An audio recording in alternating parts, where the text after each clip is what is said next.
Rebonjour, c'est Guy Bossard, viticulteur pépiniériste depuis 1965, ce qui fait qu'avec 50 ans de recul, j'ai vu passer pas mal d'expériences. Comme disait l'intervenant précédent, pas toujours très heureuse, mais il faut savoir faire des échecs et en tenir compte. Alors, mon parcours à part ça a été au niveau de la pépinière. Très jeune, au sortir de l'école, j'ai fait partie de l'équipe de sélection, on appelait ça comme ça, qui consistait à l'époque, avant les vendanges, où on avait un petit peu de temps, à passer dans les vignes mères de Porte-Greffe pour faire de la sélection massale négative, c'est-à-dire d'isoler, de baguer tous les cèpes, enfin tous ceux qu'on voyait, qui arrivait le soir, des fois on ne savait pas ce qui se passait, tous les cèpes qui avaient des symptômes apparents de virose qu'on connaissait. Mais ça restait quand même assez empirique. Alors, comme je ne suis pas un pro des conférences et je n'ai pas de support photographique, on s'est concerté avec François et on a dit qu'on pouvait faire binôme pour éviter de vous bassiner et puis de faire des bis et des répétitas qui sont jamais agréables quand on est dans l'assistance.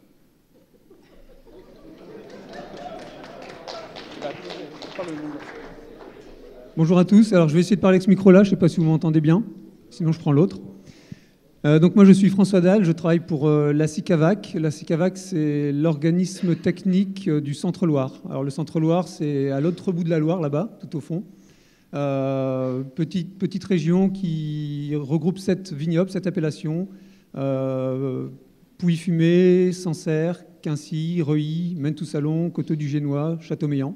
Je ne sais pas si vous les connaissez toutes. Ça représente 5000 hectares à peine, donc une petite appellation. Et la CICAVAC, en fait, c'est une entreprise privée qui appartient à ces vignobles, qui a été créée et qui appartient à ces vignobles. On a beaucoup travaillé sur les sujets des maladies du bois, sur la taille. Et dans toute cette réflexion, on a également mis en évidence l'importance d'avoir des greffes de qualité. Donc, comme a dit Guy, on a choisi de manière tout à fait non démocratique de parler ensemble pour avoir un discours assez complémentaire.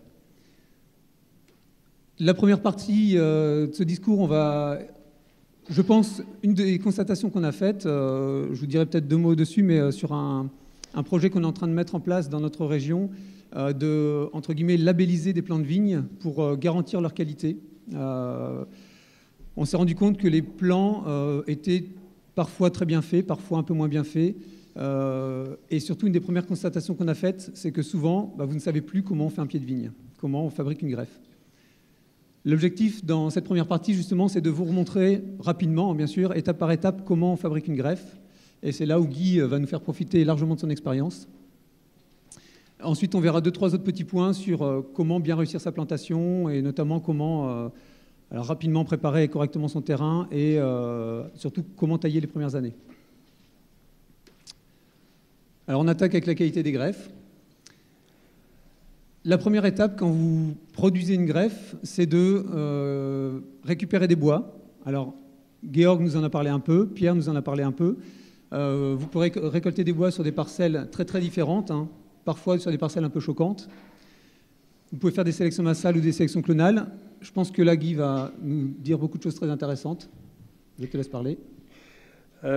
Oui, avant ce que je vous disais tout à l'heure, avant de passer, couper les greffes, les viroses les plus visualisables sont le cournouet, la panachure, l'enroulement des feuilles et les fasciations, c'est-à-dire les bois plats.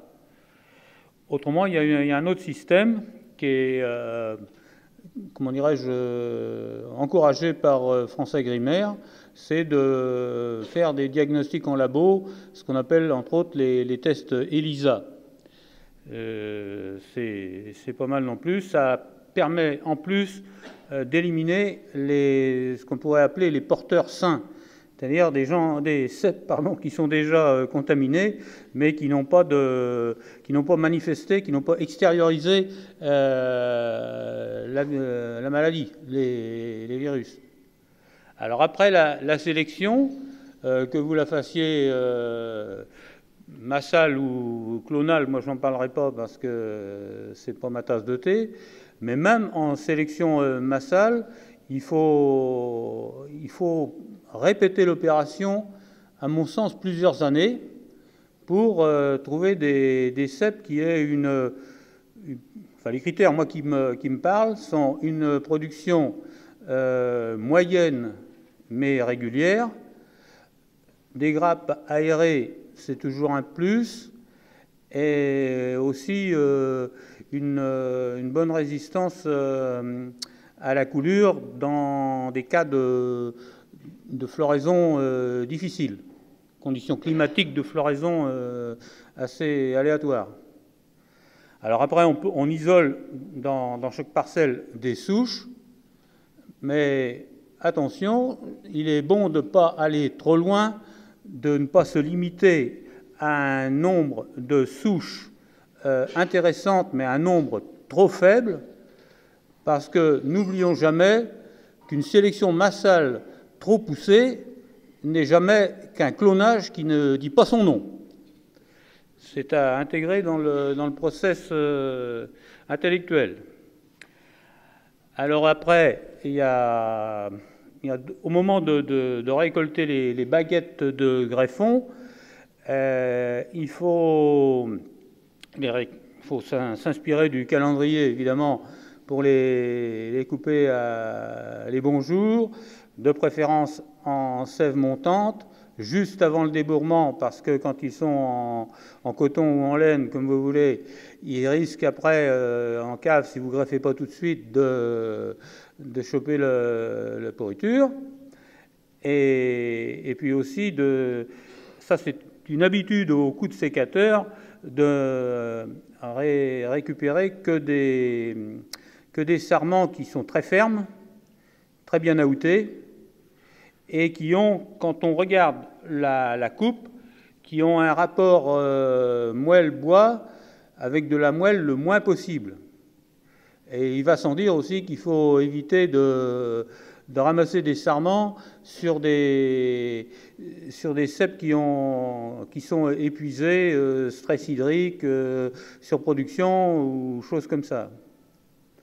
Autrement, juste un mot sur le clonage, c'est que les deux plus gros reproches que je ferai au clonage, c'est bien sûr un appauvrissement génétique, c'est la multiplication à l'infini d'un seul sujet, et deuxièmement, pour les pouvoirs publics, pour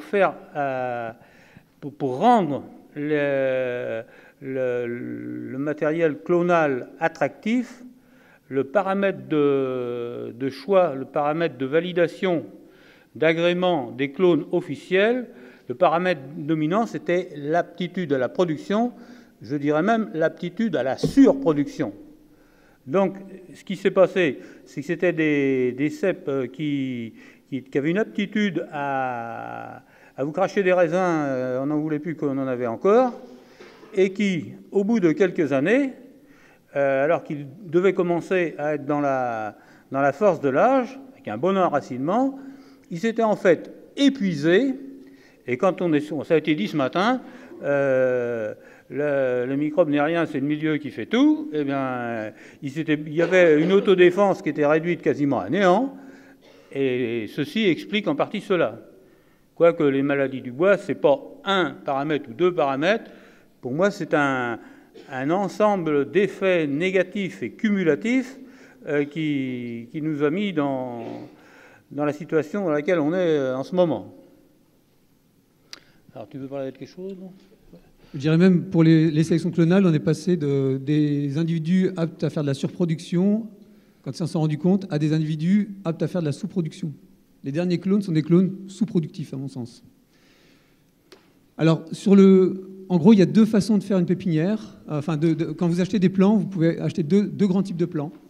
soit des plants certifiés classiques que vous achetez sur le catalogue du pépiniériste, hein, soit des plants que vous faites à partir de vos propres bois, qui sont donc ce qu'on appelle une pépinière privée, qui officiellement sont votre propre pépinière, et le pépiniériste, dans ce cas-là, ne vous vend pas un plant, mais vous vend une prestation de greffage de vos bois. C'est deux choses différentes. Ce dont a parlé Guy, ce sont les pépinières privées. Vous récupérez, vous faites une bonne sélection de vos bois, donc je n'en dirai pas plus, puisque Guy a très bien expliqué. Et quand vous achetez des plants à un pépiniériste sur son catalogue, donc ce sont des plants classiques certifiés, qui proviennent de parcelles référencées par FranceAgriMer, autant au niveau du clone que du porte-greffe. Ces parcelles appartiennent soit aux pépiniéristes, soit à des vignerons qui les vendent, soit à des producteurs de bois, notamment pour les porte-greffes. L'objectif de ces gens, pour certains, c'est de faire un maximum de bois, pas forcément de produire des bois sur des plants d'une qualité optimale. Donc c'est important quand même de se pencher un petit peu sur les bois d'origine des pieds que vous plantez dans vos parcelles. Et si c'est une parcelle qui est faite dans le but de faire un maximum de mètres de bois, hein, c'est comme ça qu'on parle dans ce milieu-là, on ne part pas forcément sur des plants avec une bonne base. On a ce fameux problème de maladie du bois. Quand c'est un producteur de bois qu'il a 5 ou 10% de pieds d'esca dans sa parcelle, qui doit éliminer 5 ou 10% du volume de production, ben, si on le met avec, ça fait 5 ou 10% de marge de chiffre d'affaires en plus. Donc c'est assez tentant de ne pas trier et de ne pas éliminer les pieds atteints d'esca. Certains le font très sérieusement, hein. Je ne dis pas que tout le milieu est malhonnête, loin de là, il y a des pépiniéristes qui le font très sérieusement. Souvent, beaucoup de pépiniéristes achètent des bois dans des espèces de grandes centrales organisées par les chambres d'agriculture. Ils ne savent pas vraiment quelle est la provenance de cette parcelle. Ils savent que c'est une parcelle contrôlée, référencée par FranceAgriMer, mais FranceAgriMer reconnaît qu'ils ne peuvent pas écarter les parcelles sous prétexte d'excès de maladie du bois, parce que sinon il n'y aurait plus de greffons. Je veux bien rajouter. Je pourrais rajouter quelque chose, à savoir que, ayant été des deux côtés de la barrière, je ne veux pas être l'avocat des pépiniéristes qui sont cloués pas mal au pilori par les temps qui courent, mais arguant du fait qu'on est souvent de fois l'artisan de son propre malheur, il arrive que les vignerons, indirectement, ont participé à la baisse de la qualité des greffes et soudés. J'en veux pour preuve le marché des bois et plants de vigne. C'est un marché très concurrentiel et souvent de fois le pépiniériste qui emportait la commande, c'était celui qui proposait ce qui semblait être la même qualité de plant au moindre prix. Et pour diminuer le prix de revient, il y a deux moyens essentiel, c'est-à-dire de réduire les coûts de main-d'œuvre, parce que le poste main-d'œuvre est très important dans la production d'un greffe et soudé, et deuxièmement, de réduire le prix des intrants, c'est-à-dire les porte-greffes et les greffons, ça joue un peu moins. Mais les greffons, comme l'a dit François, les porte-greffes, pardon, ils sont vendus au mètre, ou on peut même dire au kilomètre, et le producteur de porte-greffe, il a tout intérêt à assaisonner ses vignes mères de porte-greffe aux engrais pour avoir plus de kilomètres de bois à vendre à l'hectare, d'où des bois de moins bonne qualité, moins résistants, plus moelleux. Et c'est vrai qu'en achetant, souvent de fois, chez les vignerons, on a tous eu des contraintes économiques qui étaient quand même pas très en notre faveur. Et on fait, en achetant des greffes et soudés, des plants prêts à mettre en place à un prix moindre, on fait une économie à court terme, mais qui peut se retourner rapidement contre nous, avec une longévité et un état sanitaire des plantations qui se dégrade rapidement. Ce que dit Guy là est très, très, très, très important. C'est un point sur lequel je voulais insister fortement après. Si vous achetez une greffe à 1,15 € ou 1,20 €, ne vous faites pas d'illusions. Alors, dans le cadre du projet qu'on est en train de mettre en place à la SCAVAC, nous produirons nous-mêmes les bois de greffage pour les produire dans des conditions le plus respectueuses possible. Et nous contrôlerons la qualité des porte-greffes, qui est donc le deuxième point. Sur les porte-greffes, la majorité des vignes de Porte-Greffe sont produites en tête de saule. On a en général une plantation à 2,50 m sur 2,50 m et on a des boules à ras du sol sur lesquelles il y a 12-15 départs qui partent un peu dans tous les sens et qui traînent à ras du sol, comme on voit ici. Hein. Donc ça, c'est après la chute des feuilles. Et suivant les porte-greffes, on va avoir des pousses de fourchette large entre 5 et 15 mètres de long. Tout est enchevêtré. Le pépiniériste a l'obligation de traiter des traitements insecticides. La production de porte-greffes bio en France est totalement impossible pour cette raison-là. Hein. On a des obligations de traiter avec des insecticides non bio, notamment contre la flavescence dorée, enfin, uniquement contre la flavescence dorée. Lorsqu'on est sur ce type de production de porte-greffes, vous voyez bien qu'on ne peut pas passer désherber en saison, biner ou quoi que ce soit. Donc il y a des gros programmes lourds de désherbage de prélevés avant le débourrement pour être sûr que la parcelle ne soit pas trop sale à la fin. Il y a souvent quelques applications d'antifongiques, antibotrytis également en fin de saison, puisque les bois étant au sol, au mois d'octobre, novembre, si la saison est un peu pluvieuse, les bois risquent de moisir, donc on les traite. Il y a une autre façon de produire ces bois, qui est peu encore utilisée, mais de plus en plus par certains pépiniéristes, ce sont des porte-greffes palissés. Alors souvent, ce n'est pas des palissages comme nous on fait en vigne, ce sont plutôt des palissages sur table, de ce type-là, qui, pour moi, offrent plusieurs avantages. On peut gérer le sol sans herbicides. On peut passer sans rouler sur les bois pour faire les traitements insecticides obligatoires, qui malgré tout restent obligatoires. On peut assez facilement contrôler, et si un pied est douteux, suspect, par rapport à ce qu'expliquait Guy dans la sélection, on peut l'éliminer facilement. Alors que dans le cas contraire, enfin avec les porte-greffes au sol, c'est impossible. C'est le genre de porte-greffe qu'on imposera dans notre cahier des charges. Je ne sais pas si tu... Oui, moi je suis de l'avis de François. On a de très bons résultats en faisant comme en palissant. Au départ, ça avait été dénigré par des producteurs de porte-greffes qui ne voulaient pas le faire en disant que comme ils étaient arqués à 1,50 m du sol, au débitage, on avait des pertes parce qu'on ne peut pas évidemment proposer ou greffer des porte-greffes en arc de cercle, ça fait quand même désordre. Mais si chacun... Moi je vois toujours un petit peu la pépinière plus que privée, c'est celle qu'on fait chacun chez soi pour produire ses complants. Et là on peut vraiment avoir un petit coin, c'est le moment de dire, un petit jardin secret pour sa propre consommation, pour ses complantations. Et je crois que Pierre peut le confirmer, mais il y a des gens très sérieux comme Frédéric Lafarge à Volnay, il le fait régulièrement. Il y a des grandes maisons, hein. Je ne vais pas les citer, mais il y a des très grands producteurs en Bourgogne et en Champagne qui, en étant hors la loi,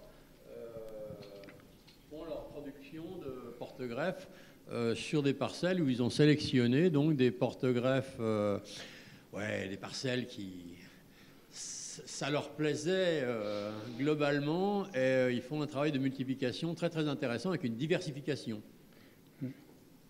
Donc si vous voulez, pour faire un résumé de ce qui existe en pépinière, on va profiter qu'il n'y a personne autour de nous pour le dire, il y a la pépinière commerciale industrielle, il y a la pépinière privée avec droit de regard quand même de l'administration pour les traitements préventifs, et il y a ce qu'il faut bien appeler la pépinière clandestine que chacun fait pour soi, et là il n'y a aucun droit de regard de personne et chacun n'engage que sa responsabilité. Quant au résultat, si on fait des mauvais choix, comme on disait tout à l'heure, l'échec il est pour soi, on n'a de reproche à faire à personne. C'est un peu de l'humour à la Pierre Dac, mais... Donc ça c'est également un point très très important qu'a soulevé Georg tout à l'heure, hein. Il parlait de quelques dizaines de porte-greffes encore présents. Si je ne dis pas de bêtises, c'est entre 30 et 40 clones de porte-greffes qui représentent l'ensemble du marché mondial de porte-greffes. À l'heure actuelle, on a interdiction de faire de la sélection massale de porte-greffes. Donc si on retrouve des vieilles parcelles avec des vieux rejets, avec des rejets de porte-greffes, moi, je n'ai pas le droit de les récupérer pour les mettre en collection. C'est légalement interdit. Par contre, vous, chez vous, vous faites ce que vous voulez. Donc moi, je vous incite très très fortement sur vos vieilles parcelles qui datent d'avant les années 60. Vous êtes sûr que ce ne sont pas des sélections clonales, mais bien des sélections massales. S'il y a des rejets de porte-greffe, laissez-les pousser. Pas sur tous les pieds, bien sûr, mais il n'y en aura pas sur tous les pieds. Une fois qu'ils sont outés à cette époque-ci, alors ça dépend des porte-greffes, mais en gros, à cette époque-ci, et pour ceux qui peinent à raciner, attendez le moment du débourrement, vous les prélevez, vous les débitez à 30-35 cm. En gros, vous laissez l'œil du bas, un ou deux yeux en haut, et vous les enterrez en laissant les deux yeux sortis pour les raciner, pour les faire repartir, et pour préserver un potentiel génétique. Le jour où on sera un peu plus intelligent, on l'autorisera. Mais si nous, on ne fait pas ça en attendant, le jour où ça sera autorisé, il ne restera plus rien. Oui, parce qu'il faut savoir, on parle d'expérience, on avait essayé à Troyes, dans la Loire, de convaincre le France-Agrimaire de nous laisser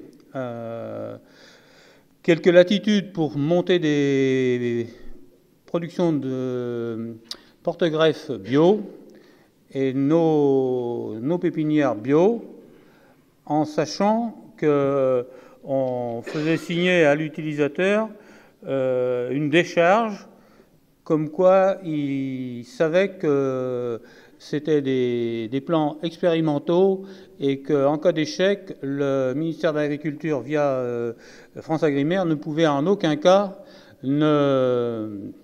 être tenu pour responsable. Donc on essayait de le rouvrir. On n'avait pas fait ça dans leur dos. On avait essayé de leur ouvrir un parapluie qui était grand comme une tente romaine. Et à la fin de la première réunion, on croyait avoir convaincu le responsable régional. Alors les trois Pékins en question, c'était Marc Angéli, Nicolas et votre serviteur. Et je me souviens que notre Nicolas National, qui par moment a des candeurs de Pimprenel, avait cru qu'on avait enfoncé des portes ouvertes. Et puis je lui avais dit oui, tout va très bien à l'échelon régional, mais notre interlocuteur nous a bien dit que lui, il était d'accord, mais il fallait qu'il en réfère à l'autorité supérieure. Et comme malheureusement je l'avais prévu, l'autorité supérieure, le ministère à Paris, il a dit niet, c'est pas concevable, même avec toutes les protections et le dégagement de responsabilité qu'on avait pris vis-à-vis du ministère. Enfin, on les blanchissait plus blanc que blanc. Et malgré ça, rien. Il y avait un espèce de veto, sachant que, bon, en coulisses, on pouvait toujours supposer qu'il y avait un lobbying des gens qui avaient intérêt à ce que ça ne se fasse pas, et qu'on dit, surtout, laissez pas ça passer. Ça y est, on a des bonnes qualités. On les récolte. Souvent, on fait des fagots. On fait ça l'hiver, à cette époque-ci. Hein. Et les pépiniéristes mettent ça en chambre froide pour les stocker, ou alors directement les débitent en tronçons prêts à greffer pour les greffons de clones. Arrivé à cette époque-ci, suivant les pépiniéristes, là c'est encore un peu tôt, la plupart vont commencer dans quelques semaines, jusqu'à mi-avril, ils vont faire les greffages. Avant de greffer, ils vont réhydrater les bois. Il faut greffer des bois vraiment bien réhydratés. Souvent, ils sont réhydratés avec ce que j'ai mis entre guillemets, désinfectants. Le produit qui a été jusqu'à présent très couramment utilisé, c'est un produit qui s'appelle le kryptonol, qui est un fongicide à très large spectre. Alors, certains pépiniéristes n'utilisent pas ce genre de désinfectant. Je ne donne pas d'avis, hein, je constate simplement que ça se fait comme ça. Puis vient l'étape du greffage. Alors, le greffage se fait majoritairement, quasiment exclusivement maintenant en Oméga, avec ce type de machine, avec une pédale en dessous ou alors pneumatique. En Oméga, ça donne ce genre de choses-là. Donc on voit bien la forme de l'Oméga, hein, Georg vous en a montré tout à l'heure. Un des points très très importants à ce stade-là, c'est vraiment d'avoir un diamètre de greffon très proche du diamètre du porte-greffe, voire légèrement inférieur au diamètre du porte-greffe. On peut imaginer que celui-ci, là, la soudure ne se fera jamais, par exemple. Celui-là non plus, là. Celui-là non plus, voilà. Oui, ça rejoint un petit peu ce que je disais tout à l'heure. Le poste main-d'œuvre est très important dans le prix de revient d'un plan. Et il faut savoir qu'avec une machine à greffer Oméga automatique, vous faites 25 à 30% de greffe de plus à l'heure, ou à la journée, ça revient au même, qu'avec une machine de greffe à l'anglaise. Ou alors les anciennes, j'en ai amené une, mais je ne sais pas si je vais pouvoir vous la présenter, on est trop nombreux, avec les machines en fente pleine avec épaulement, telles qu'on utilisait dans le Muscadet au milieu du XXe siècle. Alors là, ces machines à épaulement, on faisait 120 greffes à l'heure. À la greffe anglaise, on en fait 300, 350. Et à l'Oméga, on peut aller jusqu'à 450, 500. Mais après, est-ce que les coupes sont franches? Est-ce que les calibres sont bien faits? Est-ce que les soudures vont être plutôt internes que boursouflées et extériorisées? Est-ce qu'il n'y a pas des nécroses internes? Quid de tout ça? On nous pose souvent la question du type de greffe. Quel est le meilleur type de greffage? Si on essaie de trouver des études là-dessus, Georg, je ne sais pas si tu en as trouvé en Italie, en Allemagne, tout ça. En France, moi, les seules études que j'ai trouvées sur l'intérêt, la qualité des différents systèmes de greffe datent des années 1890 à 1920. J'en ai pas trouvé au-delà. Dans ces études-là, on étudiait les principaux types de greffes et systématiquement, la greffe qui semblait être les deux types de greffes les plus intéressants étaient soit la greffe en fente, on fait un greffon en biseau, on fend le porte-greffe en deux, on insère le greffon dans le porte-greffe, soit la greffe anglaise, où on coupe donc en biseau le greffon et le porte-greffe, on fait une encoche dans chacun et on les emboîte l'un dans l'autre. L'avantage de l'anglaise par rapport à la fente, c'est que dans la fente, souvent, il faut attacher, donc on passe un petit peu plus de temps. C'est deux types de greffes qui ressortaient comme étant très très qualitatives, très intéressantes. Alors à l'époque, la greffe Oméga n'existait pas. Elle a été développée dans les années 70, début des années 80. Et son gros intérêt, comme disait Guy, c'est vraiment une meilleure productivité. Et j'aurais même été accentuer plus les chiffres par rapport à ce qu'a dit Guy, puisqu'en moyenne, un très bon greffeur greffait, on va dire, 1 millier de greffes en anglaise par jour. Non, plus que ça. On montait jusqu'à 2000, peut-être pour les très bons. Si tu en fais 300 à l'heure, 3 x 8, 24. Mais... Voilà, bon, 2500. Un très bon greffeur en Oméga, certains, d'après ce que me disent certains pépiniéristes, montent à plus de 8000. Donc on est à un facteur 2, 3 facilement. Oui, mais là, c'est des conditions de travail dignes du Bangladesh.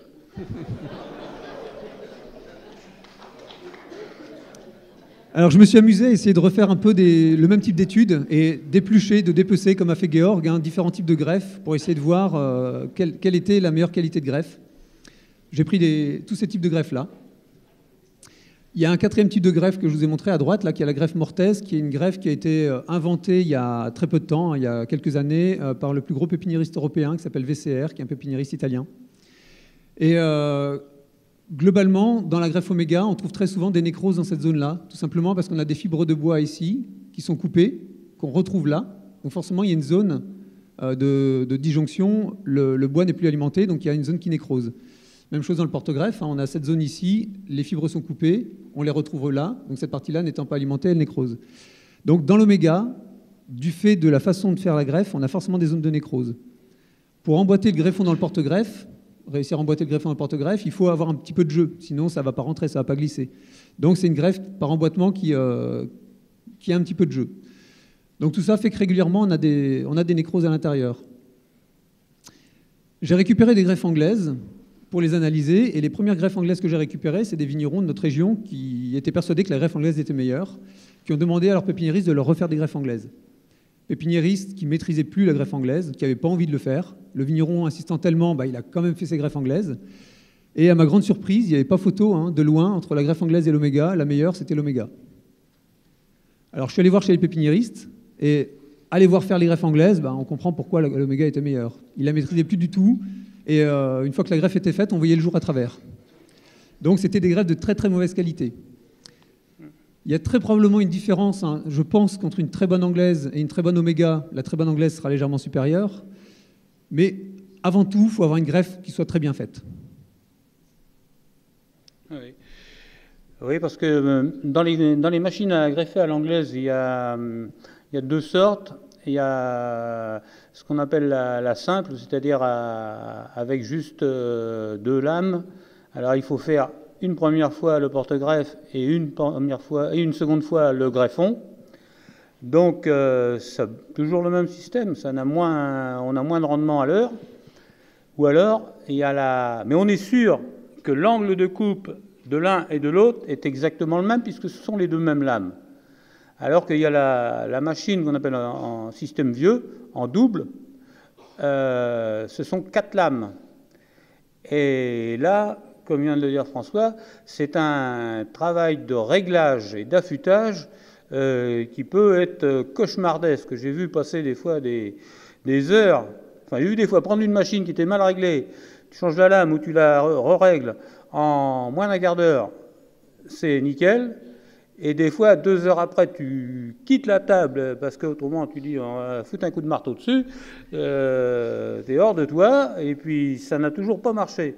Mais quand c'est bien réglé, on peut réaliser des greffes anglaises avec une machine à 4 lames, une machine double, que vous la mettez derrière une ampoule, vous ne voyez pas le jour à travers, vous n'avez pas un ray de lumière qui passe. C'est du contact impeccable. Mais encore faut-il avoir la patience de la régler, et faut-il avoir aussi la compétence. Et il faut avoir des lames qui sont l'angle entre le plat et le biseau de coupe, c'est de 13 à 17 degrés d'angle. On peut pas faire autrement. Mais bon, c'est pas toutes les machines qui sont réglées comme ça. Et autrement, celle de droite, la nouvelle machine italienne, qui est pour le moment hyper protégée par un brevet, ça me semble tout à fait intéressant à plusieurs titres. C'est qu'on a une surface de contact qui est bien supérieure à l'oméga et même à l'anglaise.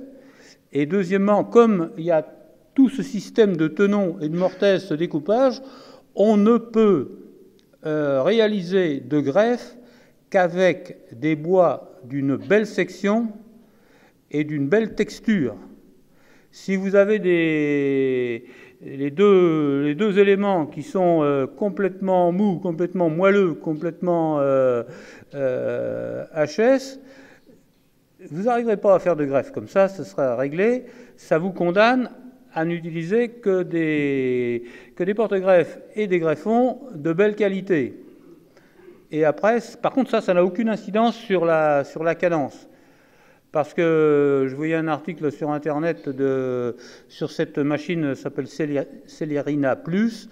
On annonce là aussi un rendement de 8000 greffes par jour.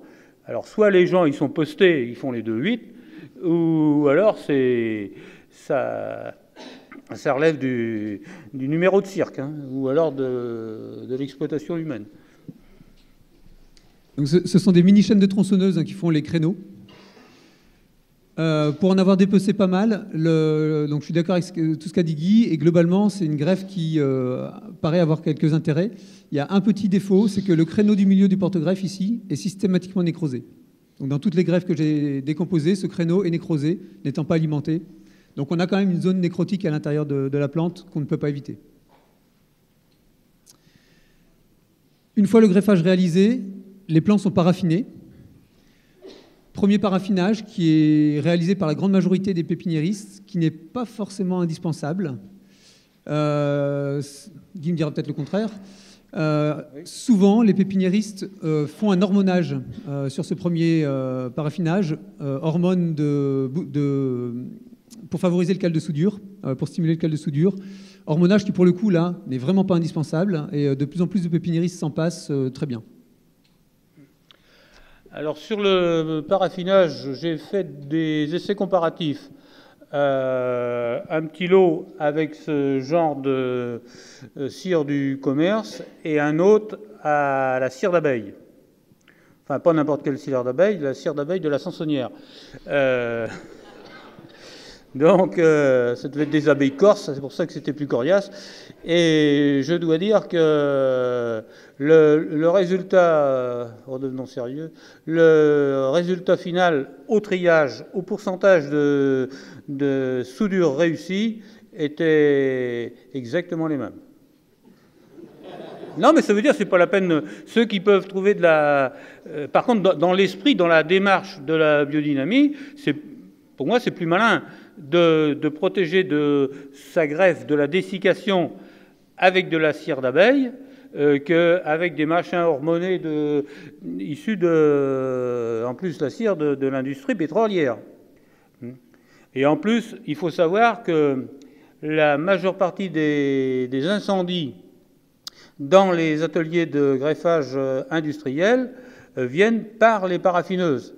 Parce que cette paraffine-là, si le thermostat déconne, pas très haut, à 100, je crois que c'est entre 120 et 125, ça devient auto-inflammable.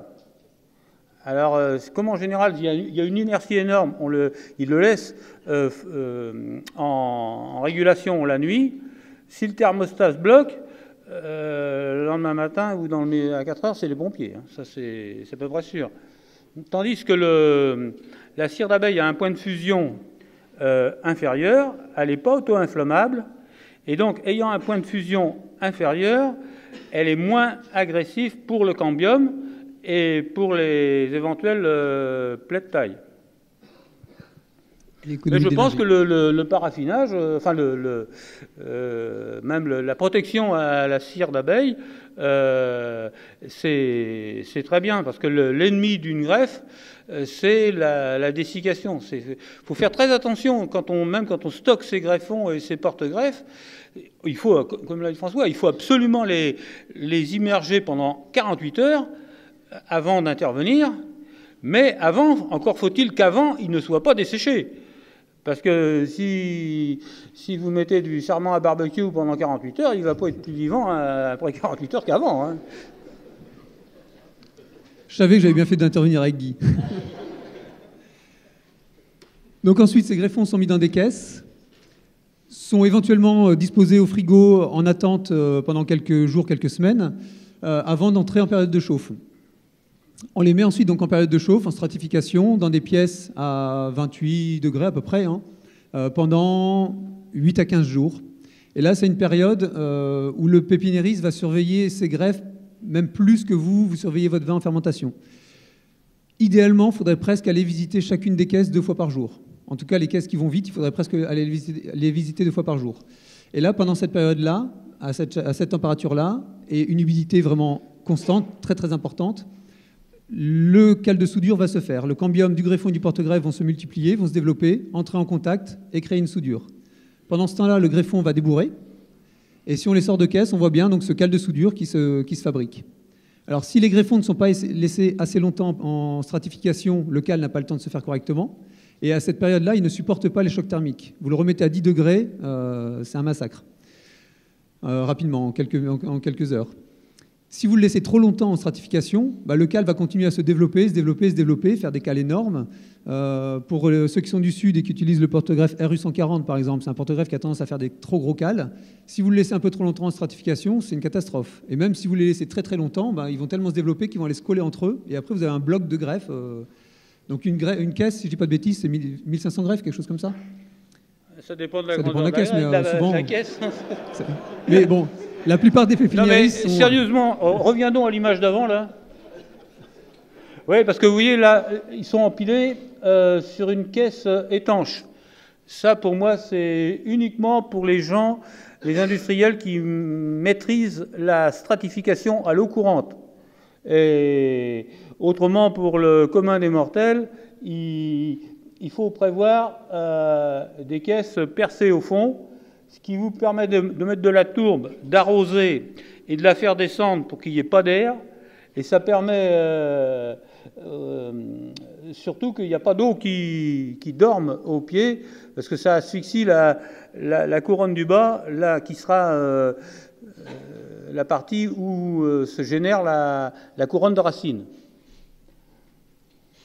Donc, il ne faut pas que ça sèche, mais il ne faut pas que ça reste à croupir dans de l'eau stagnante. Voilà.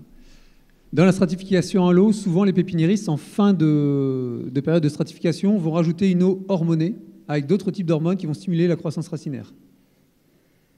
Alors, sur certains porte-greffes, ces hormones sont pour moi totalement inutiles. Des porte-greffes comme le 3309 qui racinent très facilement. Après, il y a des porte-greffes plus capricieux, comme le 41B par exemple, qui émettent plus difficilement leurs racines, le 161-49, où j'affirmerai pas qu'on peut se passer de manière totale de ces hormones. Peut-être que tu as un avis plus tranché.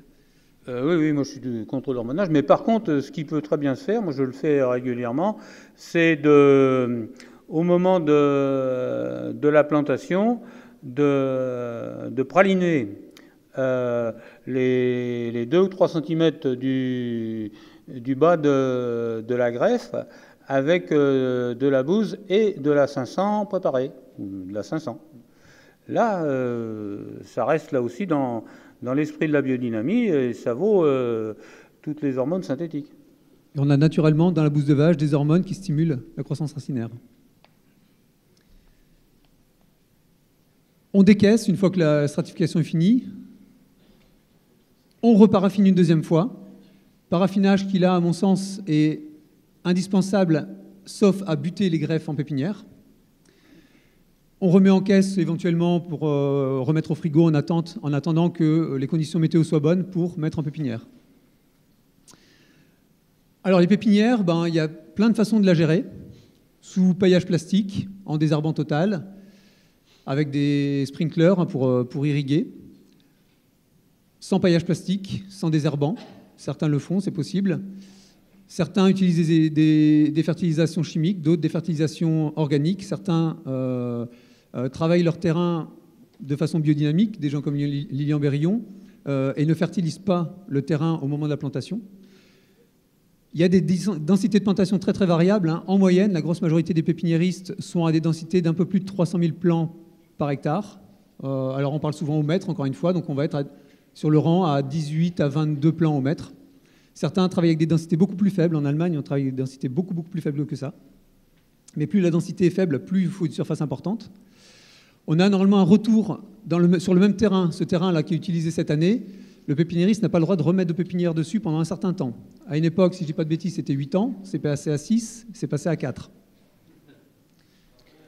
Oui, mais l'administration tolère un assolement, une rotation plus courte, mais à condition de désinfecter les sols avec des matières actives qui sont complètement incompatibles avec la biodynamie. Et moi, je serais plus d'avis, surtout quand on en fait uniquement pour soi, on a bien quand même un petit lopin pour trouver de la place. 15 plants au mètre et 70 à 80 cm entre les rangs. C'est une bonne densité pour avoir de l'air, de la nourriture, tout ce qu'il faut pour avoir un plan costaud. Mais il y a une chose qui a été dite ce matin, je sais plus qui c'est notre collègue chercheur allemand. Pour faire de la pépinière, il faut quand même un terrain fertile, mais trop c'est trop, parce que si il s'est habitué à croître dans de la super terre, quand il va se retrouver l'été suivant sur un coteau plus ou moins aride, ça va lui faire une drôle de transition. Comme le Parisien qui est comme un cachet d'aspirine qui se retrouve sur la plage de la Baule, la première journée, ça lui fait drôle.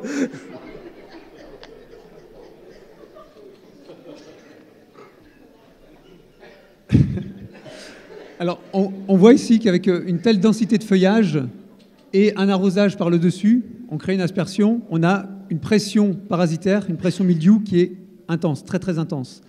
Or, le cal de soudure, on l'a vu tout à l'heure, au départ, notre cal de soudure ici, il est blanc, il verdit, donc il est chlorophyllien, il est comme une feuille, il est aussi sensible au mildiou qu'une feuille. C'est-à-dire que dans ces conditions-là, une bonne petite pression mildiou ici, une spore de mildiou qui se développe sur votre cale est mort. En pépinière, une des clés de la réussite, c'est vraiment d'avoir des pépinières absolument le plus possible indemnes de mildiou. En tout cas, l'attaque de mildiou doit être modérée et le plus tardif possible pour éviter d'attaquer ces cales de soudure. Si on arrose avec des sprinklers et qu'on a des très grosses densités, on doit traiter beaucoup. Et en biodynamie ou avec du cuivre, on n'arrive pas à maintenir les plants les années compliquées. Donc on est obligé, si on veut les faire de manière plus raisonnée, d'aérer les plants, de mettre moins de densité hectare et d'arroser plutôt au goutte à goutte. Chose que nous, on imposera dans nos cahiers des charges. Il y a une autre façon de faire les plants. Plutôt que de les mettre en pépinière, on les met directement en pot, en serre, pendant 3 à 6 semaines, et les plants sont forcés dans leur pot. Alors moi, ça me dérange beaucoup, ces plants en pot, pour plusieurs raisons. Si au moment de l'arrachage, vous voyez à quoi ressemble un plant en pépinière, vous voyez les plants que vous recevez, les plants traditionnels. On a un système racinaire bien développé sur un gros volume. Ce qui vous est livré, c'est à peine la moitié de ce que le plant a produit en volume racinaire. Le pépiniériste les coupe un peu pour pouvoir les rentrer dans le sac plastique, mais c'est vraiment des volumes impressionnants dans une pépinière bien faite, bien préparée. En pot, ils sont dans ce petit machin là, un petit pot de 9 cm sur 9. Donc le système racinaire est 10 à 15 fois moins fort. Le plant pousse beaucoup moins et beaucoup moins fort. Et au final, on ne peut pas trier le plant, tester la qualité de la soudure comme on peut le faire avec un plant traditionnel. Chose que je vais vous montrer dans 2 minutes. Alors, les plants en pot vont soit être laissés 3 à 6 semaines en serre, sortis de serre et livrés au printemps. Et il va s'en faire énormément cette année, puisqu'il y a une très très grosse demande au niveau de la pépinière et les pépiniéristes ne peuvent pas fournir, ils n'ont pas assez de plants.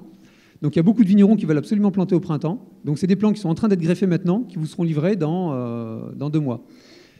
Là, le cal de soudure est encore vert, végétal. Ça veut dire qu'il faut absolument les irriguer, les arroser si le temps est sec, sinon vous les perdez. Il faut absolument être très très vigilant sur le mildiou. Ce n'est pas votre travail, vous n'avez pas le temps. Ou alors faites une pépinière et élevez-les en pépinière. Planter ça dans une parcelle, pour moi, c'est juste débile. Alors ça peut bien se passer, ça peut très bien se passer, mais c'est beaucoup trop risqué. La plupart du temps, les pépiniéristes les gardent chez eux et vous les livrent à l'automne.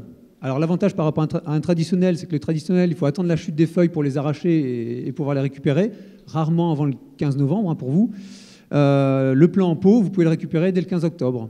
Donc ça vous permet de les récupérer plus rapidement. C'est le seul avantage. Mais il a tellement d'inconvénients dans le sens où on ne peut pas contrôler la qualité du plant que c'est des plants que je vous décommande fortement. Les seuls plants en pot que j'accepte, moi, personnellement, c'est des plants traditionnels qui ont été élevés de manière traditionnelle en pépinière et qui ont été remis en pot, donc qui ont 1 an de plus, dans des gros pots d'1 litre. Alors, c'est pas parce que le plant est dans un pot d'1 litre que c'est un plant de 2 ans, parce qu'on peut mettre aussi des plants de l'année dans un pot d'1 litre. Mais il faut bien des plants en pot d'1 litre de 2 ans. C'est les seuls plants en pot que moi, personnellement, je tolère. Oui, pour conclure, tout à fait dans le même sens, la technique de production des plants en pot est en fait le meilleur moyen pour les pépiniéristes d'ajuster l'offre à la demande. C'est-à-dire que vous pouvez vous récupérer en quelques semaines. Parce que c'est quand même assez délicat pour un pépiniériste. Là encore, je ne veux pas être leur avocat, mais malgré qu'il n'y ait pas beaucoup de variétés de porte-greffes recommandées, malgré qu'il n'y ait pas suffisamment de nombre de clones dans chaque vinifera, mais il n'en reste pas moins que ça vous fait quand même un nombre incroyable d'assemblages possibles. Et c'est très désagréable quand vous en avez 200 000 sur les bras d'un assemblage qui ne trouve pas preneur et qui éventuellement finissent au feu. Ça s'est vu. Alors, et en plus, bon, cette année, il y a une forte demande qui s'explique en partie pour la France par les subventions, par les aides à la plantation. Qui ne vont pas être reconduites à l'infini. Alors en ce moment, il y a une fenêtre, il y a un créneau pour toucher les aides. Tout le monde se précipite et il faut que la production des greffes et soudés suive. Et en plus, il y a le marché mondial, parce que malgré toutes ces imperfections, la France garde l'image du pays à tradition viticole offrant la meilleure garantie sanitaire et la meilleure qualité des plants sur le marché mondial. Deux petites apartés. Je réinsiste comme Guy, parce que là, c'est vrai qu'on a un peu l'impression d'avoir un discours à charge contre la filière pépinière. Pour moi, c'est vraiment pas le cas. Je pourrais faire exactement le même discours sur la filière viticole et même œnologique, si vous voulez. Le but, c'est pas de dire les pépiniéristes travaillent mal, mais simplement, dans la filière pépinière, il y a des tas de techniques dans le process qui peuvent être bien ou mal faites. Il y a beaucoup de pépiniéristes sérieux qui essaient de travailler bien, qui font au mieux, qui parfois sont obligés d'entrer dans certains vices qu'on a détaillés là pour essayer de répondre à des marchés, parce que s'il a un 30 et son copain a un 25 et que vous prenez systématiquement les greffes à 1,25 €, bah, au bout d'un moment, il n'a pas le choix s'il veut vendre. Un peu comme vous, si vous essayez de travailler de votre manière, mais qu'on ne veut pas vous acheter votre vin à plus de 3 € la bouteille, bah, au bout d'un moment, ça va coincer. Deuxième petit aparté, par rapport à ce qu'a dit Guy là, sur les aides, et je vais essayer d'être calme, parce que je vais m'agacer comme Pierre tout à l'heure avec les boîtes à musique sur LSK. Ces fameuses aides, elles ne sont pas données sur les sélections massales. Et ça, moi, ça m'horrifie. On donne des aides sur des sélections clonales, et ces aides peuvent monter à près de 10 000 € hectare, donc c'est loin d'être négligeable. Il y a des vignerons qui aimeraient planter des sélections massales. Bah, si tu veux tes 10 000 €, tu plantes des clones ou rien du tout. Et ça, c'est inadmissible. Et j'en dis pas plus parce que je vais m'énerver. Alors, une fois, donc on revient sur des plants faits en pépinière. Le pépiniériste va les entretenir, les irriguer, les traiter, les rogner, pour en faire des plants de la meilleure qualité possible.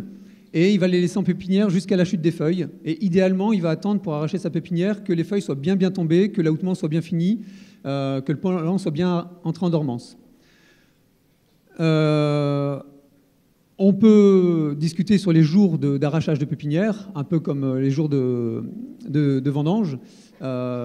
C'est pas toujours évident pour les pépiniéristes. Ils sont très dépendants des conditions climatiques à une période 15 novembre, 15 décembre où on ne fait pas toujours ce qu'on veut.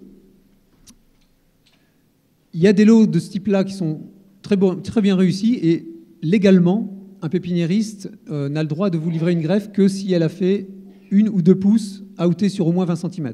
Ça, c'est dans la réglementation. Il y a des lots beaucoup moins bien réussis. Vous voyez, ça, c'est un lot raté. D'après le pépiniériste, sur cette photo-là, c'était un problème de qualité de greffon au départ.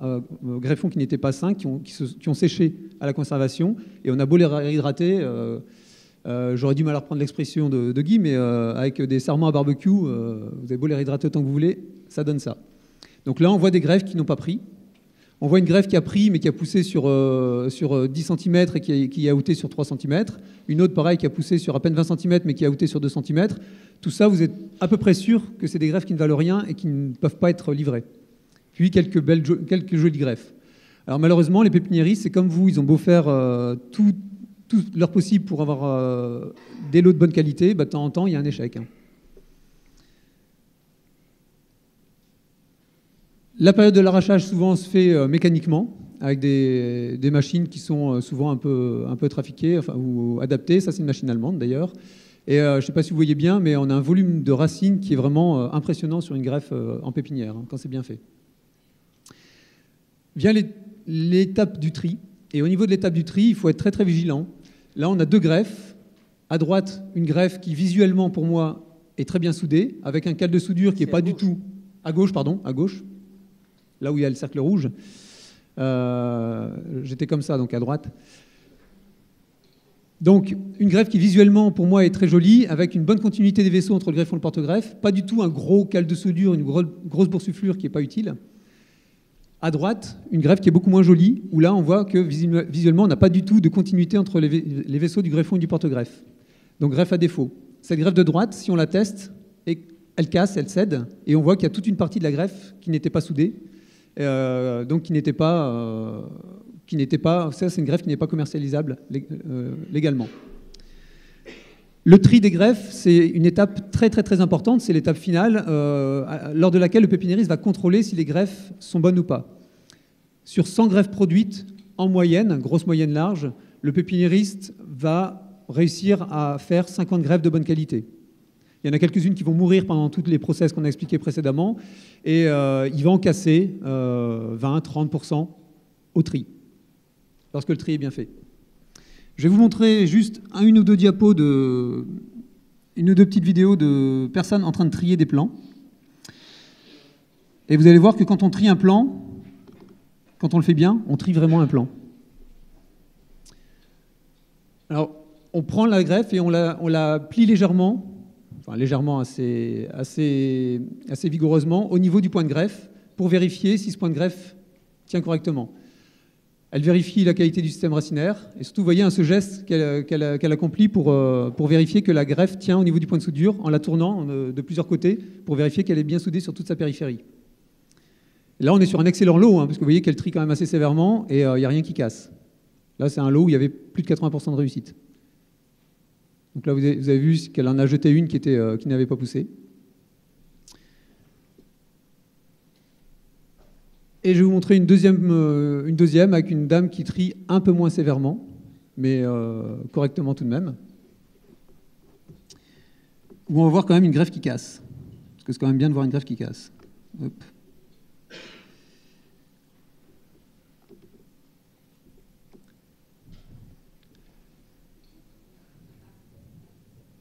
Alors quand on met le son, c'est encore plus impressionnant, mais là, la salle est trop grande et on entend vraiment le bois qui craque. C'est juste l'écorce extérieure qui craque. Et je crois que c'est cette greffe-là, quand elle va prendre, elle va céder. Vous voyez, elle est cassée, donc elle la jette. Alors n'hésitez pas, vous, à contrôler vos greffes. Et d'un pépinier, enfin, c'est pas d'un pépiniériste à l'autre, c'est d'un trieur à l'autre. Il y a des gens qui trient très sévèrement, d'autres moins sévèrement. Les pépiniéristes ont du mal à trouver des tailleurs au même titre que vous avez du mal à trouver des ébourgeonneurs. Souvent, ils font appel à des saisonniers. Ils ont leur personnel permanent qui travaille bien. Ils ont des saisonniers qui travaillent plus ou moins bien.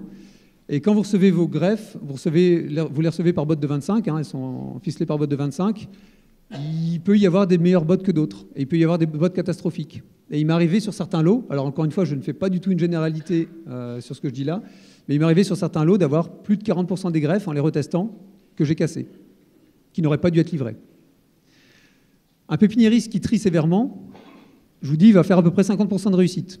Un pépiniériste qui trie de manière très très light, il va faire 80% de réussite. Il va pouvoir vous vendre 30% de greffes de plus, donc il va pouvoir, pour gagner autant d'argent, les vendre 30% moins cher, quasiment. Donc une greffe pas chère, il ne faut pas vous attendre à avoir un tri vraiment de qualité. Tu veux rajouter quelque chose là-dessus, Guy ? Non. Ça a l'air de convenir à Guy. Alors on continue. Donc voilà, c'était principalement moi, ce que je voulais vous dire sur la façon de produire des greffes. Ce qui me semble intéressant, c'est que vous vous réappropriez un peu cette technique qui était une technique qui appartenait aux vignerons il y a encore un siècle, qu'on a progressivement abandonnée parce que vous avez beaucoup d'autres choses à faire. Certains retournent à l'idée de faire eux-mêmes leurs greffes. Pourquoi pas ? Il y a des gens comme Guy qui les accompagnent d'ailleurs très bien pour faire ça. Sans aller jusque-là, parce que vous n'avez pas forcément le temps, c'est important que vous connaissiez un peu toutes ces étapes-là, que vous preniez conscience de l'intérêt de maîtriser tout ça et que vous ayez des discussions constructives avec vos pépiniéristes. Le but, c'est pas d'aller les harceler en leur disant que c'est des nuls et qu'ils travaillent mal, mais avoir des discussions constructives avec eux pour les aider à avancer dans le même sens que vous. Après, je vais passer sur les plantations. Moi, j'ai un truc à faire. Oui, oui parce que... À l'origine, j'étais censé, enfin pour autant que je suis censé, parler des essais qu'on a pu faire ou qu'on pourrait faire ou qu'on devrait faire. Alors, attendez, je reprends mon fil. Oui, alors les recherches en pépinière, comme beaucoup de recherches au niveau de la vigne, c'est un travail ingrat. Et pour tirer des conséquences sérieuses, ça, il faut l'intégrer. C'est un travail ou une observation qui doit perdurer, moi je dirais, entre 5 et 10 ans. 10 ans, c'est bien.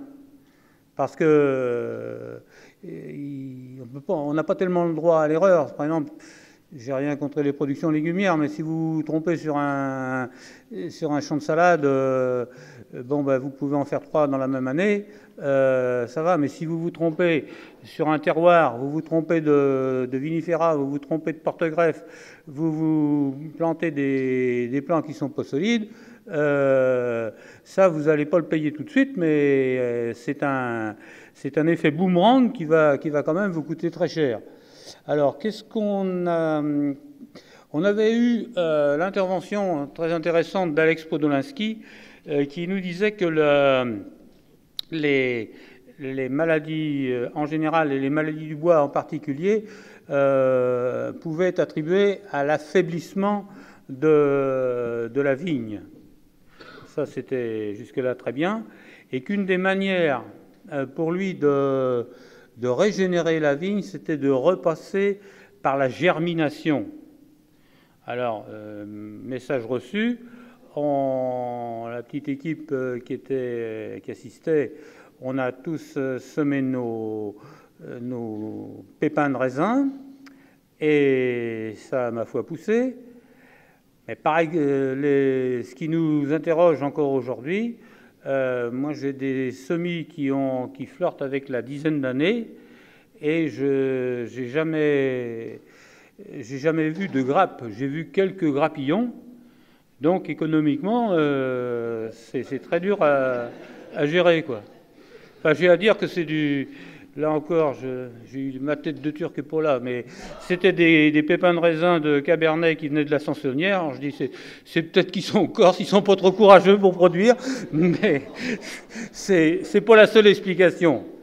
Alors après, on s'est dit, peut-être, il serait intéressant, et ça, je lance à la cantonade, il serait peut-être intéressant d'en faire et de se servir de ces pousses de semis comme d'un porte-greffe pour faire éventuellement de la greffe en place. Alors la question, c'était, est-ce que un système racinaire régénéré par la germination, issu de semis, est résistante au phylloxéra? Mais là, avant que le phylloxéra ne se déclenche, c'est du 15-20 ans. On reste toujours dans l'expérimentation à long terme. Ça, c'est... Alors, deuxième essai, autre essai, j'ai eu l'occasion de goûter, surtout dans le Chinonnais, le même Cabernet Franc, franc de pied, et greffé, le même terroir, le même millésime, le même vinificateur, le même vigneron. Et à chaque fois, et je ne suis pas le seul, j'ai eu un coup de cœur pour les bouteilles issues de franc de pied. Sauf qu'à terme, les malheureuses vignes, elles ont été bouffées par le phylloxéra. Alors après, j'ai dit, quitte à passer par le porte-greffe qui dénature, j'insiste sur le mot, qui dénature les caractéristiques du cépage vinifera, est-ce qu'on ne pourrait pas atténuer la différence en utilisant des hybrides franco-américains? Il en a été fait allusion ce matin, mais s'en servir comme porte-greffe. Ça, je l'ai fait, et bon, techniquement, ça marche, mais après, j'en ai pas fait dans des conditions de nombre de pieds suffisant pour faire des micro-vinifs, quoi. Mais on sait que j'ai un peu d'expérience, on sait que dans les hybrides franco-américains, comme dans les américo-américains, ou les américains purs, il y a des faibles, il y a des très poussants, des moins poussants, des résistants à la sécheresse et d'autres un peu plus à l'humidité. Alors donc là, il y a une piste de recherche. C'est pareil, chacun peut essayer. Et après, on en parlait aussi, ce qui pourrait être intéressant, c'est de mutualiser les essais et surtout de mutualiser, de regrouper les résultats à terme pour faire avancer le schmilblick et pour pour qu'on ne refasse pas 50 fois les mêmes essais, mais qu'on en fasse ne serait-ce que chacun un, mais suffisamment longtemps pour que le résultat soit validable, quoi. Et puis, qu'est-ce qui restait? Tac, tac, tac. Oui, alors après, il y avait j'en ai parlé un petit peu tout à l'heure, c'est le côté difficile de faire un partenariat d'essai avec les pouvoirs publics, avec les organismes de tutelle.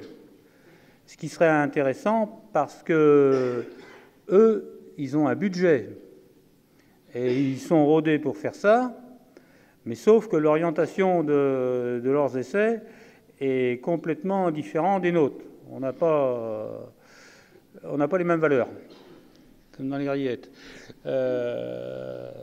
Alors, là aussi, j'en parlais tout à l'heure, on s'y est essayé, mais pour l'instant, c'est il faut jamais baisser pavillon, il faut jamais s'avouer vaincu, mais ils sont un peu longs à décider quand même.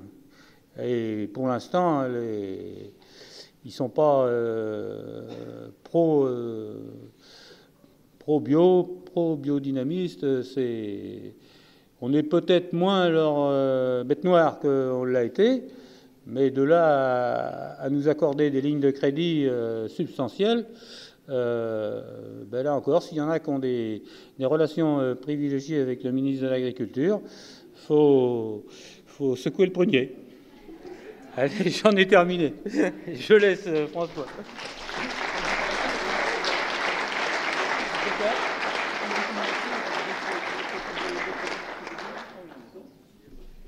Merci Guy. Alors je vais essayer de pas trop durer parce qu'il y a l'apéro et je sais que derrière je vais me faire haïr. On a quand même un ou deux points intéressants dont je voudrais parler. Alors un que j'aborderai pas vraiment parce que Pierre l'aborde de manière bien plus intelligente que moi, mais Dominique l'abordera aussi de manière bien plus intelligente que moi en partie demain. C'est donc tous les soins qu'on va donner à la plantation. Parmi ces soins, la préparation du terrain.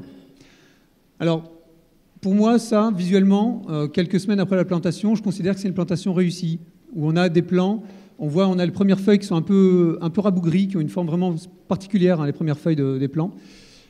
Ensuite, on a ces feuilles vert tendre, les rameaux qui s'allongent avec des entrenœuds qui s'allongent progressivement, les jeunes feuilles d'un vert tendre, les premières vrilles. Quand on voit ces premières vrilles et ces feuilles vert tendre poussantes, on sait que le système racinaire a démarré. Si on arrache ce plan-là, on voit un bon système racinaire de racines de l'année. Et globalement, c'est réussi. Alors quand on a une plantation régulière comme ça, c'est parfait, on est heureux. Quand on a ça, c'est moins sympa. On a des rangs où ça pousse à peu près bien, et ce rang-là, ça pousse pas du tout. C'est quand même bizarre, pourquoi il y a un rang qui pousse pas du tout? Alors ça, c'est vraiment clairement lié à la préparation du terrain. Et un tassement qui a été fait, un tracteur qui est passé, un bon tracteur bien lourd qui est passé à l'endroit où on a planté. Alors pas de bol, on a planté sur la roue du tracteur, mais statistiquement, ça arrive quand même souvent. Alors souvent, ces plants-là, ils ressemblent à ça. Ils poussent normalement, ils démarrent normalement avec des feuilles un peu vert rabougries, qu'on ne voyait plus trop tout à l'heure parce que les autres ont pris le dessus. Ça, c'est normal, ces premières feuilles normales. Alors le tour séché, c'est pas normal, mais l'aspect de la feuille au départ est normal. Et moi, je vois souvent des gens qui traitent l'acariose sur les plantes à cause de ça. C'est ridicule, c'est normal. Tant qu'il n'est pas encore parti, il pousse sur ses réserves, il a cet aspect-là. Alors ce qui est gênant sur ce plan-là, c'est que le tour de la feuille a commencé à sécher, l'apex a séché. Donc là, clairement, ce plan-là a un problème. Il a démarré sur ses réserves et les racines ne sont pas capables de faire la transition. Là, on a un plan qui a démarré un peu mieux, il a commencé à pousser, il a commencé à faire ses premières feuilles et l'apex s'est arrêté. Alors c'est un stress, soit encore une fois, gros problème de préparation de terrain, c'est 99% des problèmes, soit problème climatique qui peut arriver au printemps. Un autre plan, pareil, qui a commencé à pousser, mais qui végète, qui fait des petites feuilles, on voit qu'il ne part pas. Et ces plants-là, ces trois plants-là, on les arrache, il n'y a pas ou très très très peu de racines radicelles de l'année. Donc, préparation du terrain, je ne vais pas trop en parler parce que c'est un sujet sur lequel on pourrait passer une journée complète. Sur toute la partie biodynamie, il y a tellement de choses à dire intéressantes. Pierre en a abordé beaucoup tout à l'heure. Simplement, il y a des grosses erreurs à éviter.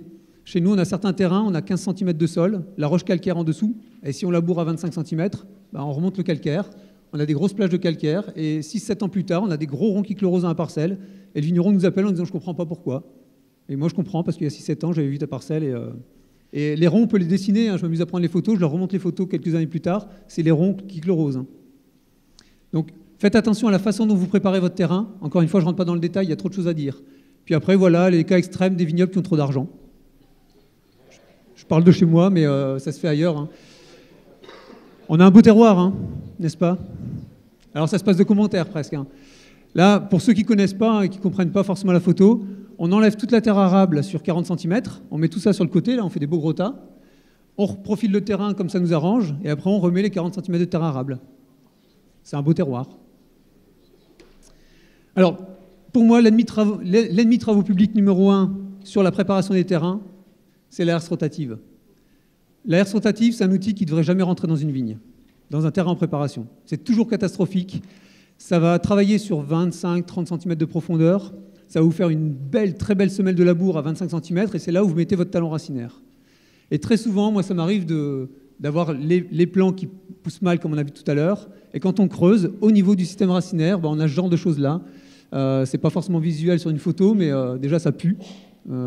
Ça pue les égouts.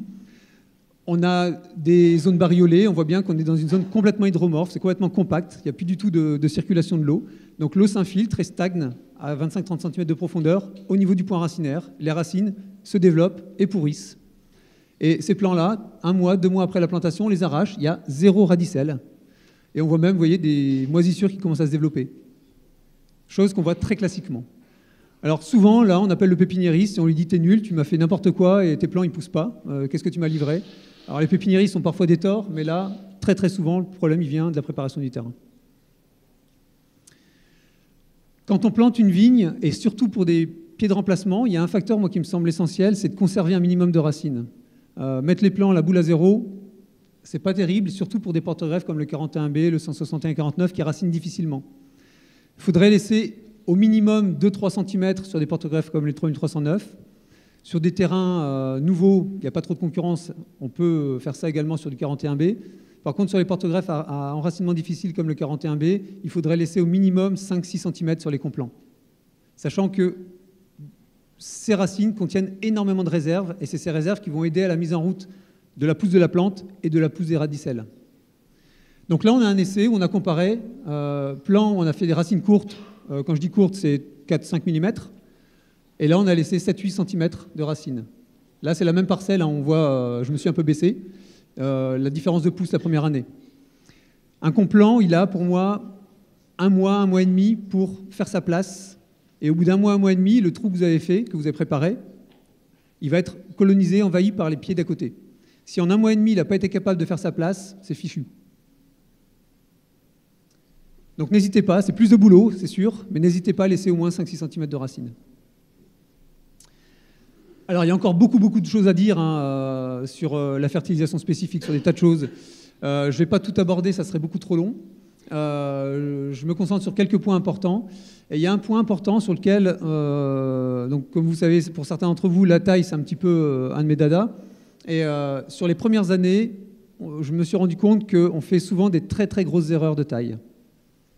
Je reprends ma belle greffe de tout à l'heure, hein, qui visuellement est belle. Même sur une greffe, entre guillemets, parfaite, elle est déséquilibrée dans le sens où il y a un côté, souvent, qui pousse mieux, un côté qui pousse moins bien, enfin, où la greffe est moins bien soudée. Quand la greffe est mal soudée d'un côté, c'est très souvent du côté opposé à l'œil. Si je m'amuse à couper cette greffe selon mon trait rouge, on s'aperçoit qu'on a en marron là, le greffon qu'on a greffé au départ, et là, on a le nouveau cerne qui a été produit l'année chez le pépiniériste, en pépinière. Et vous voyez que du côté de l'œil, de ce côté-ci, on a un joli cerne, et du côté opposé, on n'a rien. Et on n'a rien parce qu'il n'y a rien qui tire et il n'y a rien qui stimule le cambium. Donc sur une greffe, naturellement, qu'elle soit bien faite ou mal faite, mais même quand elle est bien faite, on a un côté où la sève circule beaucoup mieux que l'autre. De quel côté vous allez faire vos plaies de taille? Ah, du bon côté. Si je m'amuse à couper une greffe dans l'autre sens, on voit que du côté de l'œil, on a une bonne circulation, du côté opposé, c'est pas terrible, voire même ça passe pas. Et même quand ça passe, c'est toujours moins épais. Amusez-vous à le faire, hein. Vous prenez 10, 20, 100 greffes. Celle-là, c'est une greffe très représentative de ce qu'on peut trouver. Du côté, donc là le point de greffe est ici, du côté de l'œil, on a une bonne circulation. Du côté opposé, soit c'est minime, soit il n'y a rien du tout, parce que ça part dans une impasse. Et de ce côté-ci, donc, on a notre œil, et je dirais même nos yeux, puisque si vous regardez bien, on a deux branches qui sont parties, hein, une ici et une là. À ce stade-là, ce qui est intéressant, c'est qu'on voit bien la limite entre ce qui appartient à la branche de l'année et ce qui appartient au tronc. Le tronc était vert il y a 2 ans, dans notre cas de figure-là. La chlorophylle s'est décomposée, s'est dégradée, il n'y en a plus. La branche était encore verte il y a quelques semaines, quelques mois, donc il reste des résidus de chlorophylle. Et on voit bien la limite ici entre le vert et le jaune. Vous voyez ici à peu près comme ça, hein, la limite entre ce qui appartient à notre branche et ce qui appartient à notre tronc. En général, sur une greffe, vous aimez bien garder la branche la plus droite pour former votre pied droit. Donc vous allez garder celle-ci et vous allez faire votre plaie là. Et si vous la faites comme ça, c'est catastrophique. Vous avez un côté qui ne circule pas, un côté où vous massacrez tout. Et ça arrive très souvent. Ça, c'est un plan qui a 3 ans et qui, à 3 ans, exprime de l'ESCA. J'en ai coupé des dizaines, des centaines, j'en sais rien, je ne les ai jamais comptés. À chaque fois, j'ai retrouvé le même profil. Vous voyez ce petit téton qu'on a ici? On le retrouve là. Et après, notre pied se développe à partir de là, hein, fait un plan là. Donc on retrouve notre téton, notre côté qui ne circule pas, notre côté qui circule bien. Donc le côté qui ne circule pas bien, une plaie de taille qui a été faite de ce côté-là, probablement par le pépiniériste, la première année. Vous avez vu qu'il teste et il taille. Hein. Donc sensibilisez-les également à ça. Et une magnifique plaie de taille faite par le vigneron. Au final, le plan est étranglé, sachant que la sève passe pas au milieu, mais passe sur les côtés. Ça passe plus. Et le pied a de l'ESCA à 3 ans. À chaque fois que j'ai coupé des greffes qui avaient de l'ESCA à moins de 8-9 ans, à chaque fois, j'ai retrouvé ce phénomène-là. Quand vous avez des complants qui ne poussent pas, qui à 7-8 ans continuent à ne pas pousser, amusez-vous à les couper comme ça, vous verrez, ils sont dans cet état-là. Et ne vous dites pas, ah ouais, mais je ne vais pas l'arracher, il a déjà 7-8 ans. Non, parce que plus vous allez le conserver, plus il va vous coûter d'argent. Et il ne vous rapportera jamais rien, ce plan-là. Donc n'hésitez pas à arracher-les, fendez-les comme ça fera une bonne expérience. Ça veut dire que la première année, quand vous plantez un plant, en général, vous ne les bourgeonnez pas, il va vous faire 2, 3, 4 pouces. Je me suis amusé à en mettre 4 pour en avoir plein partout, pour avoir de quoi discuter. Hein. Si on considère qu'on a notre petit téton, donc le côté qui pousse moins bien, si jamais une branche pousse ici, très souvent, elle n'est pas belle. Donc très souvent, on a tendance à ne pas la garder. Si elle est belle, il ne faut surtout pas la garder. Alors souvent, je vous dis, dans 39 pieds sur 40, vous n'allez pas le garder parce que déjà, soit elle ne va pas être là, soit elle va vraiment pas être belle. Mais il y a un pied sur 40 où elle peut être belle et vous avez envie de la garder, il ne faut surtout pas le faire. Ensuite, on peut avoir, donc ça c'est ce que nous avait laissé le pépiniériste, sur lequel on a eu 2 pouces dans mon cas de figure, on peut avoir des rejets un peu plus bas. Ce rejet un peu plus bas, si vous avez bien compris, c'est celui qui est le mieux alimenté. Mais ce n'est pas forcément celui qu'on a envie de garder parce qu'il peut être un peu trop bas, parce qu'il peut être en coude. Alors, si on peut, moi je n'hésite pas à le garder. Si on ne peut pas, on l'élimine, mais en l'éliminant, on fait très très très attention à ne pas mutiler et ne pas aller rogner dans le blanc du pied. Un taillé à blanc, c'est n'importe quoi. Il faut vraiment tailler dans le vert. Pas hésiter à laisser un petit chicot. Ça fera de l'ébourgeonnage, mais au moins on est sûr de ne pas aller mutiler notre cep. Ce qu'on fait de plus en plus chez nous, c'est dès la première année, du côté bien placé, on garde une seule branche. Ça vous fait peur souvent parce que vous avez peur que si elle casse, il n'y a plus rien. Très très souvent, ça tient, il n'y a pas de souci. En tout cas, dans nos configurations, dans notre région, avec nos cépages, on n'a pas de problème. Je m'amuserais moins à côte-rôtie sur de la Syrah, par exemple. Et encore que certains vignerons le font avec succès. À vous de voir. Alors pour terminer, on va s'entraîner un peu ensemble sur des cas concrets. Et puis après, on ira boire l'apéro. Si vous avez bien compris ce que j'ai raconté là, on a ici notre côté qui circule moins bien. Donc la meilleure branche, c'est celle de droite. Alors vous allez dire, oui, mais l'autre est plus droite.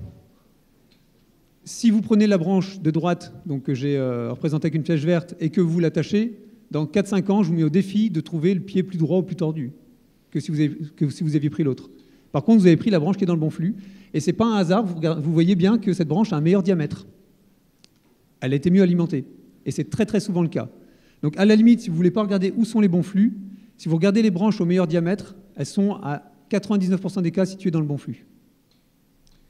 Autre petit exemple, très parlant encore une fois, vous voyez bien qu'il y a notre mauvais côté, la branche qui est dans le bon flux, qui est beaucoup plus développée, la branche qui est droite, qu'on a bien envie de garder, mais c'est une erreur qu'il faut éviter de faire. Un autre petit exemple, on va dire un peu plus compliqué. Alors, à gauche et à droite, c'est le même cep. Si vous arrivez à bien visualiser, cette branche-ci, c'est celle-là. Cette branche-là, c'est celle-là. Cette branche-ci, c'est celle-là. Et cette branche-là, c'est celle-ci. Alors, on voit qu'on a notre mauvais côté. Donc, on a un côté qui circule mieux là. Donc, globalement, entre ces deux-là, bah, celle-ci, moi, elle ne me plaît pas. Je ne la garde pas. Parce que non seulement je garde celle qui est dans le mauvais flux, mais en plus, je fais une plaie dans le bon flux. Celle-ci, elle est mal outée. Je ne sais pas si vous voyez, elle a outé que jusque-là. Après, elle a noirci, elle n'est pas outée. Donc, on ne va pas la garder non plus. Et entre les deux autres, si vous regardez bien, globalement, par rapport à notre mauvais flux, c'est tout ce qui est de ce côté-ci. Et celle-ci et celle-là sont plus ou moins du bon côté. Donc, on peut éventuellement garder les deux. Enfin, une des deux. Moi, j'aurais tendance quand même à privilégier celle-ci qui est plus belle et qui est un peu plus dans le bon flux. Alors, souvent, ça peut vous embêter en disant « Ouais, mais elle est tordue. On en avait une belle droite là, alors que celle-ci est tordue. » Si vous la coupez là, vous aurez forcément un départ là qui va repousser bien droit. Et votre branche, au final, votre pied sera droit. Il n'y a aucun souci. Et puis après, il y a des cas un peu embêtants, comme celui-ci, où pour le coup, là, la branche qui est vraiment bien placée, là, elle est vraiment tordue. Alors encore une fois, moi, ça ne me dérange absolument pas de la prendre, parce qu'avec cette branche-là, si je la taille ici, j'aurai cet œil-là qui va repousser droit, et mon pied sera droit au final. Si vraiment ça vous embête, donc il y a les deux branches de derrière qui ne nous intéressent pas, hein, si vous les visualisez bien, qui sont moins belles, éventuellement, vous pouvez prendre celle-ci si vraiment celle-là vous la trouvez trop tordue, mais dans ce cas-là, vous faites très très très attention à ne pas faire une plaie de taille mutilante. Sachant que je vous dis, moi je n'aurais pas hésité à prendre la orange. Et on a des pieds où on a notre mauvais côté, et du bon côté, on a deux branches qui sont parties parallèles. Hein. Si, par rapport à mon micro, le côté bon, ici, on a deux branches comme ça, donc les deux sont dans le bon flux. Bah là, vous prenez celle que vous voulez, les deux sont bonnes. Ce qui fait que quand je m'amuse à regarder un vigneron qui taille une vigne comme ça sans avoir conscience de tout ça, il va bien tailler. Alors ça dépend des régions. Il y a des régions où on voit vraiment la branche droite. Là, dans ces régions-là, on taille bien 1 pied sur 4. Chez nous, on taille bien 2 pieds sur 3. Mais on en massacre quand même 1 pied sur 3. Et on commence à préparer les problèmes, notamment les problèmes de maladie du bois. L'année suivante, si on a taillé de manière un peu trop restrictive sur des vignes un peu trop vigoureuses, on a des choses un peu trop vigoureuses, à mon sens ça c'est trop vigoureux. La façon de voir la partie qui pousse bien, la partie qui pousse mal est un peu plus compliquée, mais souvent en deuxième année on voit ce petit téton, il reste la cire qui reste accrochée. Et on voit bien qu'on a un meilleur flux et un moins bon. Donc là, encore une fois, il faut prendre celle-ci, hop, prendre celle-ci. Si j'avais coupé celle-là, je me serais retrouvé dans le cas de figure de mon pied d'Esca de 3 ans avec la grosse plaie qu'on avait faite. C'était un pied exactement comme celui-ci, on avait coupé celle-là pour garder celle-ci. Là, si vous prenez celle-ci et que vous coupez celle-là, il y a de très gros risques que dans les 2-3 ans, votre pied exprime de l'Esca sur des cépages très sensibles comme le Sauvignon. Alors, ça c'est un cas intéressant. Le vigneron s'était trompé, entre guillemets, la première année, et il a pris la branche la plus droite, qu'il a taillée à 2 yeux. Le pied a dit « je ne suis pas d'accord ». Là, ça ne me va pas, ça ne pousse pas bien. Par contre, ici, ça pousse bien. Alors, comme il n'avait pas taillé trop rang, il n'avait pas mutilé, bah, du coup, il y a une branche qui est repartie. Vous voyez la force qu'elle a par rapport aux deux autres. Le pied a envie de pousser par là parce que c'est là que ça pousse. Donc là, bah, il y a moyen de rectifier, de dire « bon, ok, je me suis trompé l'année dernière, je m'excuse, j'élimine ça et je repars avec ça ». En le redressant, encore une fois, votre pied, dans 10 ans, il sera parfaitement droit, il n'y aura aucun souci. Mais on part surtout avec celle-là. Si vous supprimez cette branche-là, vous faites un gros massacre. Allez, 2 petites dernières et puis on va boire l'apéro. On voit le mauvais côté ici. On a cette branche-là qui est bien.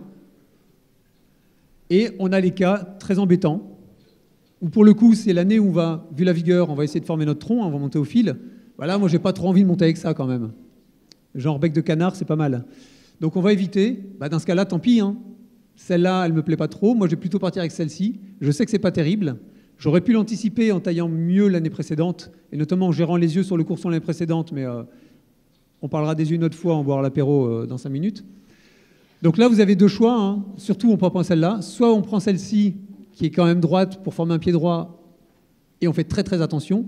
Soit vous essayez de partir avec celle-là, mais vous partez avec un pied tordu. J'en ai fini.